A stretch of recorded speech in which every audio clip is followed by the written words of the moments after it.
Hi, my name's Alma. I'm down at the Freedoms Phoenix workshop. Today we're going to be visiting Jerry at American Precious Metals. He's going to help us out with a few questions we have about the value of silver and gold. So today we're going to take this bag of $49 in silver dimes. All of these dimes are from the year 64 and earlier, so that means they're 90% silver.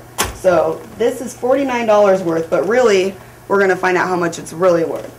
Here we have $5 in dimes, we have $10 in quarters, we have $5 in silver 50-cent pieces, and a 1 ounce silver coin, which is about $30 today. So we know that people have questions and we want to give them some answers, so we're going to go visit Jerry and he's going to help us out with that.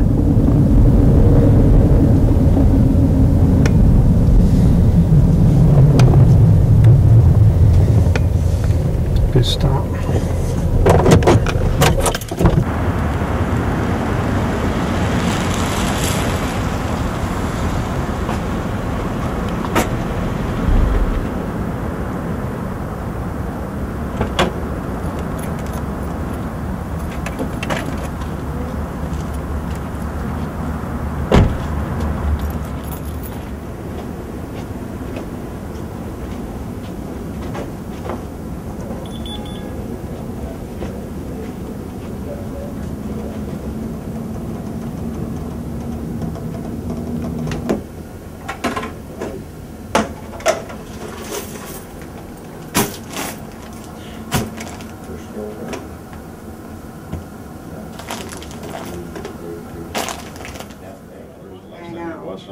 No, it was still, I think, like 17. Was it that? It was that high. Well, the low for this year was $14.95. We're at American Precious Metals today with Jerry, and he's going to be helping us out with the value of some of our silver that we would like to trade in.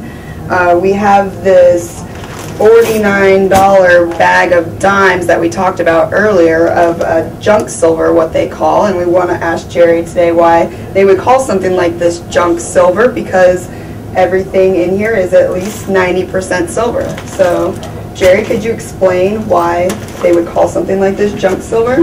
Well, it's one of those things that's stuck. It never should have been called that, but it actually is circulated silver. These are coins that were in people's pockets before 1965. So some of them are dirty and some of them are bent and worn and all that, but they still maintain their value based on the silver content. Now, this particular bag here at $49, we're paying 20 times the face value. In other words, because of the silver content here, which is about roughly 35 ounces, that's worth $980. That's based on silver today at $29.20 an ounce. So everyone should probably save every dime they can find that's 1964 and earlier. That's where there were $2 a piece, that's right. Along with quarters, nickels, and anything all else. Worth 20 times the face value. This little $10 roll of quarters is worth $200. $200. This little roll of dimes is worth $100. Wow. And then you have other types of silver that is worth slightly more. We got $5 in 50-cent pieces. Yep, those are $10 a piece. And then a 1 ounce coin. That one's worth $29 because it has an ounce of silver in it. The rest of this only has 90% silver. The other is copper and nickel alloy added to give them strength and durability. All right, Jerry. Well, I'm gonna hang on to this since you told me that it's very valuable today, and I'm actually gonna buy some more from you, but I'm not really sure what I want to get. So could you maybe just explain to me what my options are?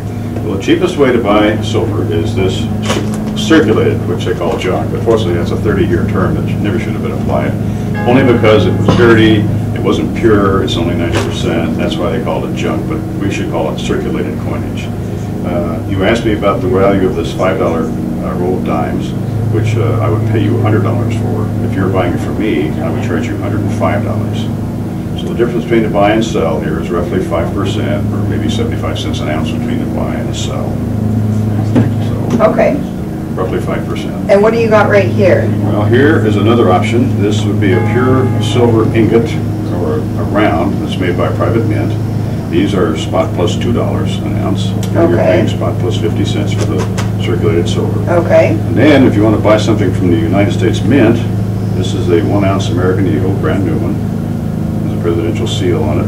It's a Walk in Liberty design. These are $3 over spot.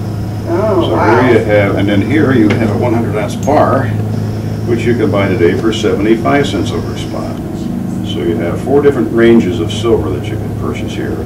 All of them at something relative to the spot price. And then, now it does fluctuate. How much is this right here? That's 100 ounces, and that would cost you $2,995 right now. Wow. 75 cents over spot.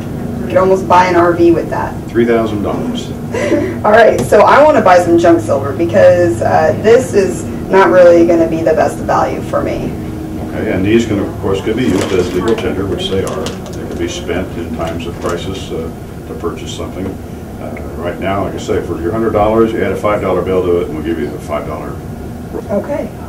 All right. That sounds great. I will get you another $5 then. All right. And everyone knows in 1933 we went off the gold standard. But what most people don't realize is that in 1964 the government ran out of silver because of the increased price over $1.29 an ounce. That was a fixed market price. The free market price went above that, and so the government didn't have money to make these dimes and quarters and such, so they started making them out of copper and nickel clad, which is what the other 10% was made out of. And very quickly the price of silver went from $1.29 up to $2.50. And in 1972, President Nixon then put price controls on silver at $2.50. All the silver disappeared. It had already started to disappear as people would get the new dimes and hoard the old money. And so quickly that became worth more melted than it was for face value. Then they made a law against defacing coinage and melting the coins, and that pretty quickly ended too. After the price controls failed, and once they were lifted, silver quickly shot up in 1973 to about $6 an ounce, and then very quickly resumed its normal market value, which was back down around $3 to $4, where it stayed for quite a few years. But by 1980, it went up to $48.50. It was figured out by some speculators that they could actually corner the market and buy all the silver that existed in the world. The government quickly put a stop to that, do some technicalities, and basically forced these speculators to dishoard all their silver, and it ran back down to $10. So for the next 25 years, it stayed under $10. In fact, it got under $4 several times, 1994, 93.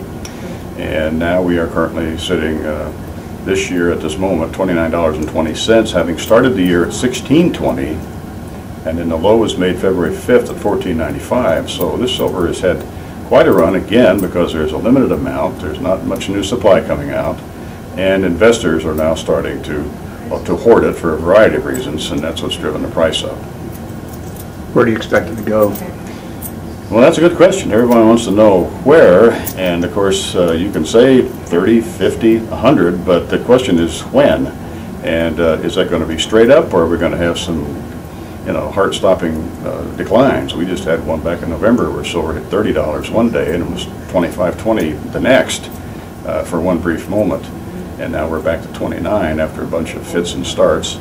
But I do think that given the current demand and the fact that we have less of it coming in the door, and we have requests for the silver rounds I just showed that are taking 4 to 6 weeks to be made. In other words, they're being created out of those big industrial-sized bars because of the demand. I don't see that subsiding due to the weakness of the dollar anytime soon. So to see a $40 or $50 silver price in the next year or two, I think it's very reasonable to expect that. The source of most of the silver that we find is from estates. People have had these things stored for years. They die, a trust company calls or the heirs call, and they have a can of coins and they want to know what it's worth. And of course, when we figure it up and tell them, there usually is an eye-popping reaction to that because they usually have no idea what it's worth. Same thing with silver dollars. Silver dollars have a value even in excess of the spot price because of the rarity or the age of the coins. So, but the best way to figure out what these things are worth is to know that $1,000 worth of silver would contain, if melted, 715 ounces. So you take 715 times the spot price, that would give you a pretty good reasonable number of what a bag of coins would be worth, and then you just divide by whatever you have. $100 worth would be 1/10 of that, something like that. Any other questions? Yeah, as the dollar inflates, you know, is this a viable form of barter or currency? What do you think is going to happen as we get into hyperinflation? Well, you can't just create $1 trillion worth of money out of nowhere and not expect the value of durable things to go up, whether it's food, gasoline, or metals. And of course, in the case of metals, we have this long history in this country of metals being used as money. In fact, it's biblical. If you go back 5,000 years, gold was real money. Silver has come along rather recently, say in the last 200 years. Constitutionally, our money is supposed to be defined in terms of gold and silver, with silver being 1/16 the price of gold. If that was the case now, instead of being like 45 to 1, where the free market has it, this silver would already be worth $50 an ounce. But that will come as more and more people wake up to the idea that their money is being devalued as they sleep, and it's insidious. It's a slow process, but it's going to pick up this next year, I have a feeling. Again, being historical, you could look at the number of civilizations that have failed because they got away from gold as a discipline for money creation and just started creating money out of thin air to pay, whether it was war reparations from the Weimar Republic of Germany, or whether it's to support a dictator like Robert Mugabe in Zimbabwe, where it takes $1 trillion just to buy an egg, if you can even find one. That appears to be the path that we are taking. We have long since severed the path, the link between gold and the dollar back in 1971. And so it's taken us 40 years to get to this point, but now the momentum is beginning to pick up. I think it's possible to see $2,000, $3,000, $4,000 gold unless something happens to apply some discipline to the creation of money to stop this process. I don't see this Congress, even the new Congress, taking up that idea. Now, Ron Paul would like to get us back to a gold standard, but he's just a voice in the wilderness right now.